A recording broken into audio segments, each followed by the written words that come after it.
Study IQ IAS, आपका selection हमारा mission. नमस्कार दोस्तों, भारत के संविधान के प्रियम्बल में इक्वालिटी की बात की गई है, जस्टिस की बात की गई है। संविधान का अनुच्छेद 14 मौलिक अधिकारों के तौर पर हमें इक्वालिटी बिफोर लॉ का अधिकार देता है। लेकिन जब हम मानवाधिकार शब्द सुनते हैं तो हमारे सबकॉन्शियस माइंड में केवल एक तस्वीर उभरती है, वह होती है महिला की, बच्चे की, दलित या अल्पसंख्यक की। कभी आपने सोचा है कि जो न्याय की देवी की प्रतिमा है उसकी आंखों पर पट्टी क्यों बंधी हुई है? वह पट्टी इसलिए बंधी है क्योंकि वह यह ना देख सकें कि कटघरे में पुरुष खड़ा है या महिला खड़ी है। वे केवल फैक्ट्स देखें, तथ्य देखें, प्रमाण देखें और निर्णय दें। वास्तव में दिसंबर 2025 में यानी कि इसी माह राज्यसभा में एक ऐसा बिल पेश हुआ है जिस बिल ने इस पट्टी पर सवाल उठाए हैं। National commission for main bill 2025। क्या यह टॉक्सिक मैस्कुलिनिटी को बढ़ावा देने का कदम होगा या फिर यह जेंडर जस्टिस के अधूरे चैप्टर को पूरा करने का प्रयास है? आइए आज के वीडियो में इसी पर हम एक विश्लेषण प्रस्तुत करते हैं और बात करते हैं क्यों इसकी जरूरत पड़ी। देखिए, सबसे पहली चीज आप इंस्टीट्यूशनल फ्रेमवर्क देखिए। इस देश में इंस्टीट्यूशनल फ्रेमवर्क क्या दिखाता है कि महिलाओं के लिए नेशनल कमीशन फॉर वुमेन बनता है 1992 में एज अ स्टैट्यूटरी बॉडी, विधायी संस्था के तौर पर। नेशनल कमीशन फॉर माइनॉरिटीज बनता है 1993 में और NCPCR यानी बच्चों के लिए राष्ट्रीय आयोग बन जाता है 2007 में।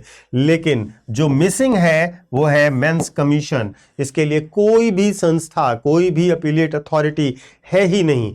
ये सभी संस्थाएं जरूरी हैं क्योंकि इतिहास गवाह है कि इन वर्गों का शोषण हुआ है। लेकिन 2025 में एक बड़ा सवाल भी खड़ा होता है, द इंस्टीट्यूशनल वैक्यूम का। क्यों खड़ा होता है यह सवाल? डेटा देखिए। NCRB का डेटा है, नेशनल क्राइम रिकॉर्ड्स ब्यूरो का डेटा है 2024 का, जो ये कहता है कि देश में होने वाली एक्सीडेंटल डेथ्स एंड सुसाइड्स में 70% सुसाइड विक्टिम्स जो है वो मेन है। और इनके कारण क्या है? इनके कारण में 33% इश्यूज इनके सुसाइड के फैमिली प्रॉब्लम्स हैं। ये डेटा दिखाता है कि कितना बड़ा इंस्टीट्यूशनल गैप है पुरुषों के लिए इस समाज में, इस देश में, इस व्यवस्था में। यानी कि पुरुषों की पीड़ा को समझा नहीं जा रहा है, नजरअंदाज किया जा रहा है। और समाजशास्त्र में इसके लिए एक टर्म इस्तेमाल होता है, डिस्पोजेबल मेल सिंड्रोम, जो यह बताता है कि पुरुषों की पीड़ा को स्ट्रगल मान करके समाज नजरअंदाज कर देता है। यही वो वैक्यूम है जिसे भरने के लिए डॉक्टर अशोक कुमार मित्तल राज्यसभा में प्राइवेट मेंबर बिल लेकर के आते हैं। अब इसके बाद हमें देखना चाहिए कि क्यों इस बिल की मांग उठी। क्या यह बिल की मांग हवा में ऐसे ही उठ गई? नहीं, इसकी जड़ें सुप्रीम कोर्ट के लैंडमार्क जजमेंट्स में दिखाई देती हैं, छुपी हुई हैं।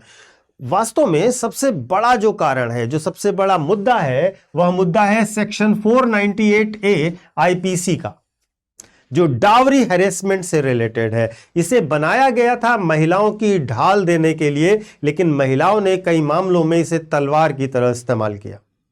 बड़ा केस है सुप्रीम कोर्ट में, Arnesh Kumar versus state of Bihar का, वर्ष 2014 का, जिसमें सुप्रीम कोर्ट का ऑब्जर्वेशन था कि कई महिलाएं अपने पति और उनके रिश्तेदारों को प्रताड़ित करने के लिए इस सेक्शन का दुरुपयोग कर रही हैं। कोर्ट ने ऐसे मामलों में, इस सेक्शन के अंतर्गत आने वाले मामलों में ऑटोमेटिक अरेस्ट पर रोक लगा दी थी। बावजूद इसके ग्राउंड लेवल पर अगर आप देखेंगे तो ना पुलिस का रवैया बदलता है, ना सामाजिक बदनामी की स्थिति बदलती है। पुरुष चाहे निर्दोष हो या बाद में निर्दोष साबित भी हो जाए तो भी उसका करियर, उसकी इज्जत, समाज में उसकी वैल्यू सब खत्म हो जाती है। और यह बिल इसीलिए एक सॉल्यूशन लेकर के आता है कि अगर अदालत में यह साबित कर दिया जाए कि जो केस है वो फॉल्स और मैलिशियस है, तो शिकायतकर्ता पर हैवी जुर्माना लगाया जाए, भारी पेनल्टी लगे। और यही डिटरेंस थ्योरी के आधार पर बेस्ड प्रोविजन इसमें रखा गया है। देखिए, ये तो एक पक्ष हुआ। जब तक आप दूसरे पक्ष के बारे में नहीं सोचेंगे तब तक आपकी डिबेट का कोई सेंस नहीं है। आलोचकों की विचार और नारीवादी विद्वानों की चिंताएं भी जायज है। देखिए, एक चिलिंग इफेक्ट है कि अगर झूठी शिकायत पर सजा का प्रावधान आपने कड़ा कर दिया तो ग्रामीण भारत की वह महिला जो पहले से डरी हुई है, क्या वह थाने जाने की हिम्मत करेगी? दूसरी खास बात यह है कि भारत आज भी पितृसत्तात्मक समाज में ही रह रहा है, उसी समाज में जी रहा है। तो क्रिटिक्स का यह कहना है कि पुरुषों को जब पहले से ही सामाजिक शक्ति प्राप्त है तो उन्हें वैधानिक संरक्षण क्यों दिया जाना चाहिए? लेकिन इस बिल के समर्थक ऐसा मानते हैं कि law must be gender neutral.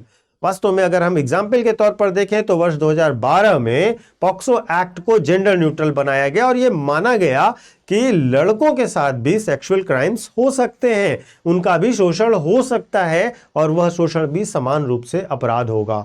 वैसे ही अब मांग की जा रही है कि डोमेस्टिक वायलेंस के मामलों में भी पुरुषों को विक्टिम बनने की, विक्टिम मानने की एक गुंजाइश होनी चाहिए।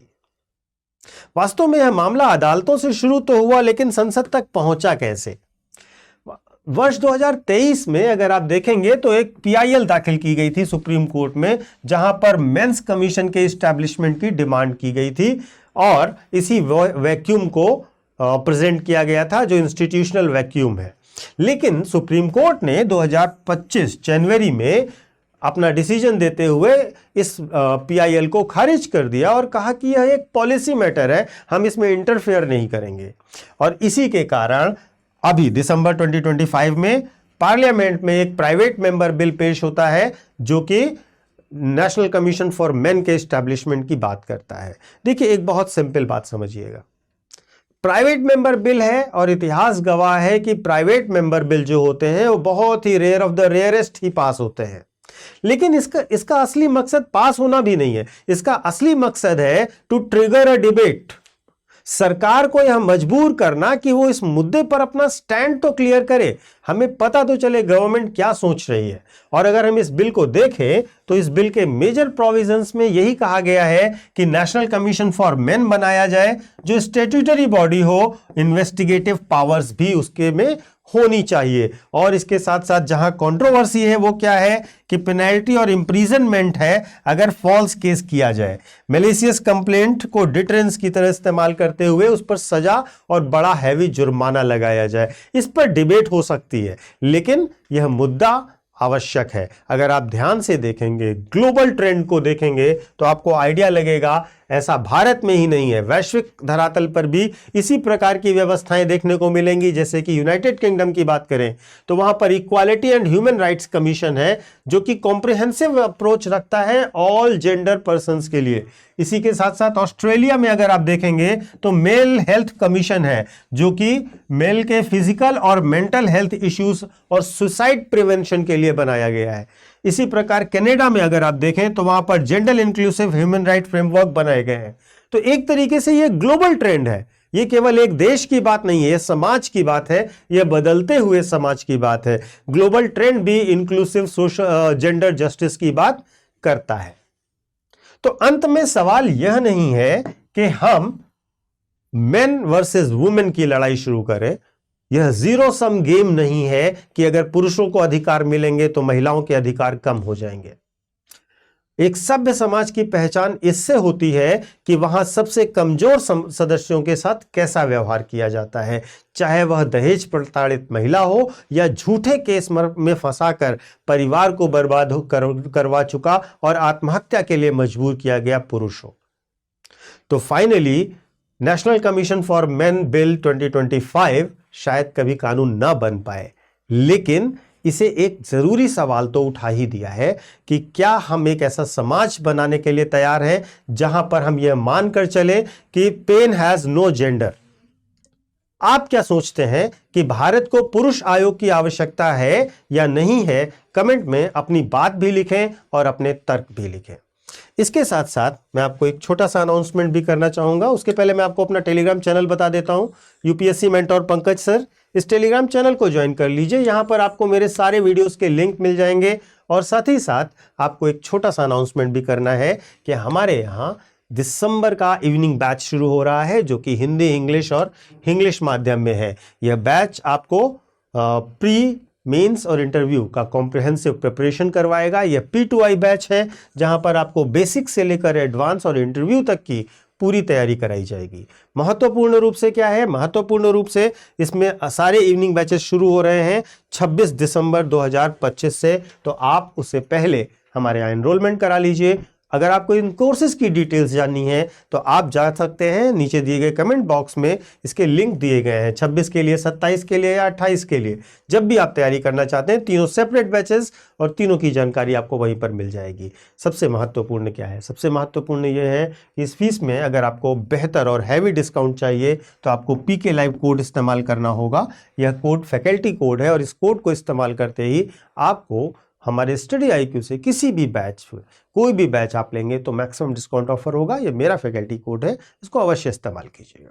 Thank you so much. Study IQ IAS, आपका सिलेक्शन हमारा मिशन।